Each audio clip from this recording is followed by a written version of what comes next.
তো হ্যালো বন্ধুরা, আমি বলেছিলাম আমি হসপিটালে যাচ্ছি কাকে দেখতে। চলো হসপিটালে আমি চলে আসলাম।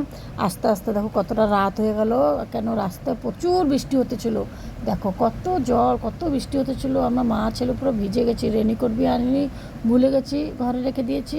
আর প্রচুর বৃষ্টি হতেছিল যে কোথায় একটু দাঁড়াবো তাও আর জায়গা পাইনি। তারপরে অনেক ভিজে গেছি মা ছেলে, অনেক রাত হয়ে গেছে, 7টা বেজে গেছে আস্তে আস্তে। তা আমরা মেডিকেলে পৌঁছে গেলাম।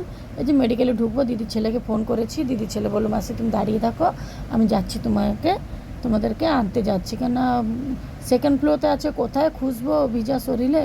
তা আমি বললাম তুই আয়, আমাদেরকে নিয়ে যা। তা ছেলে বললো হ্যাঁ মাসি তোমরা দাঁড়াও, আমি যাচ্ছি। তাও দাঁড়াবো কেন, বাইরে, ভিতরে ঢুকলাম, বৃষ্টি হতেছিল। তা ছেলে আসবে নিতে, ছেলে চলে আসলো নিতে। ছেলে বললো মাসি আসো, ছিঁড়তে যেতে লাগবে না, তুমি অনেক ভিজে গেছো, চলো লিফটে যাবো। তো চল। এই যে আমার দিদির ছেলে, দিদির বড় ছেলে, চলে আসলাম। এই যে আমার দিদির হলো প্রচুর শরীর খারাপ, মেডিকেলে অ্যাডমিশন হয়েছে, ওকে দেখতে আসছিলাম। কি বুক ব্যথা হয়েছিল, মেডিকেলে অ্যাডমিশন হয়েছে, কথাবার্তা বললাম, দেখলাম। আর ও 12 মাসে 13 পর্ব, আমার বাঙালিদের, ওর 12 মাসে 13টা রোগ। ওর খালি শরীরই খারাপ হয়, খালি শরীরই খারাপ হয়। তো দুই বোনে গল্প টল্প করলাম।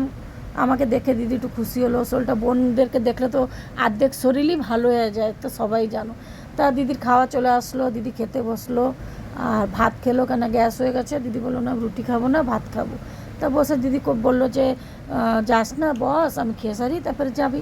ঠিক আছে, বোনকে দেখে একটু দিদি খুশি হয়ে গেল। অর্ধেক শরীর ওখানে ওরই ভালো হয়ে গেল। দেখো স্লাইন চলছে, খাওয়ার পরে আবার স্লাইন চলবে ওর।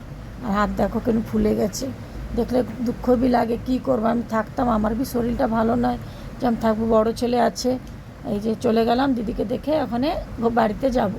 তার আমার দিদিকে সবাই একটু ঠাকুরকে ডাকো, আমার দিদি ভালো হয়ে জলদি জলদি ঘরে চলে যাক। আর এবার দিদির ছোটো ছেলে